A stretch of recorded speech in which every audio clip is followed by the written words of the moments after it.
All right, what's going on, everybody? I'm Blitz5, and I hope you guys are doing well. This video is going to be interesting because if you clicked on this, you're more than likely trying to figure out what to do because the next-gen consoles do not have an optical port on the back, and you're in the same situation I was. And if you're not sure what an optical port is or you don't use this, then this won't pertain to you and you won't have any issues with the next-gen consoles, which is great. But just to reiterate here, the PS5, the Xbox Series X, and the Series S do not have an optical port on the back. And the reason why this is a problem is for people that have a fancy headset like the Astros that used an optical cable from their headset or their mix amp to their console. That's no longer available. Maybe those people use that to connect to their PC.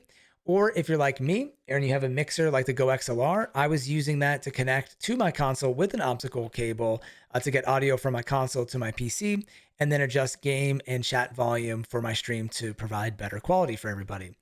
So without the optical port, I can't do this and I can't stream. Is obviously a huge issue. And just to point out a side note before we get into solution here with this device, if you have an Astro, I was told by the stream today, or have an Astro headset, excuse me, that they did come out with a firmware update that can provide sound through the USB, but I'm also being told that it doesn't sound as good. I'm not sure if that's true or not. So you should definitely do a lot of research before you make any purchases or decide what to do here. And hopefully companies will come out with a fix. And Xbox maybe will provide some help. But right now, for my situation with the GoXLR, I need a device like this to fix the problem. So what kind of device is this?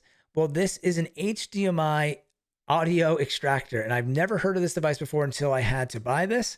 And I think previous to this issue, what people used this device was for hooking up multiple consoles, kind of like as a switch. You could hook up an Xbox, a PlayStation, a Nintendo Switch, and then hook this device up to your monitor. Instead of having to unplug HDMI wires, you just have one switch, and this has a remote, and you could actually just switch between your Xbox, your PlayStation, and your Nintendo, which is pretty nice.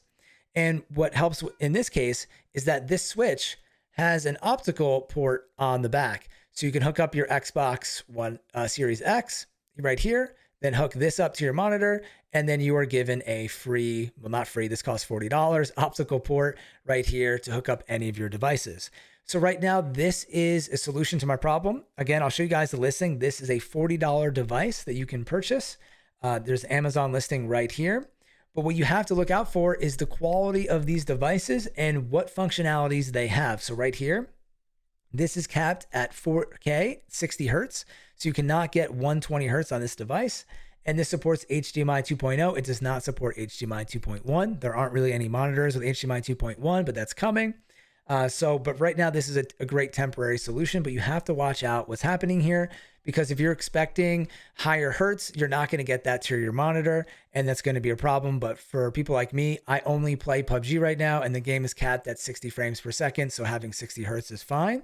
But this could be an issue. And then I was trying to figure out how you could solve that problem because I have a 144 hertz monitor, so I'm not getting the full capability of it. And this company makes another device here that goes 1080p at 120 hertz, but unfortunately has some bad reviews, and it says that it does not carry through HDR visuals and Dolby Atmos. So if you use those parts or those functions, then you're not going to be able to get that. And then what I really don't like about this, it makes me really frustrated, is that this isn't a name brand, and I have no idea what the quality is. I have no idea what it's actually sending out. The stream did say it looked great today. It looked fine, but I did have some issues setting it up with the video quality. And then now, because this is acting as a middleman, you have three different places where the issue could be occurring, right? It could be occurring on your console. It could be occurring at the audio extractor.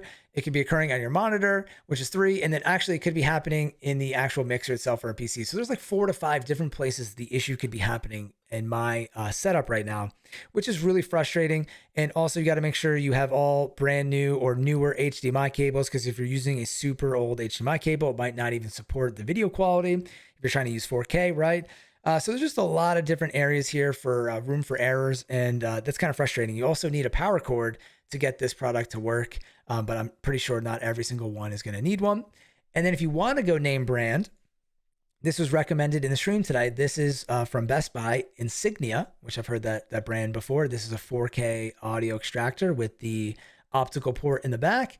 But unfortunately here in the specifications and overview, there wasn't a lot of information about the hertz rates and different rates at different qualities like 1080p or 144p. So there's just not a lot of information here. So I wouldn't want to buy this because it just isn't providing all that information. But then again, it is a name brand. It's through Best Buy. Might be easier to return. Then again, stuff on Amazon is easy to return as well. So really it's just up to you and what you feel comfortable with if you need a solution here. Again, I would recommend this product because it has the option if you want to hook up other consoles, and it's working for me right now. And I guess that's all I can say about it. But again, I'm pretty frustrated that they decided not to include an optical port. From what I read online, they did this to save money, and I think they were underestimating how many people use the optical port on consoles.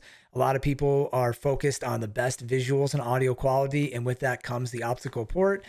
So a lot of people are in the same boat as me, and it's just frustrating when you're paying for a new system that has less stuff than the Xbox One X, right, or the PS4. So definitely a problem there. Hopefully you guys figure out a solution and this works for you. If it does, or if this video helped, please consider dropping a like. I make a ton of video game related content on my channel. This one was a little bit different. But again, hopefully this helped. And as always, thank you all for watching. I'm Blitz5 and peace out.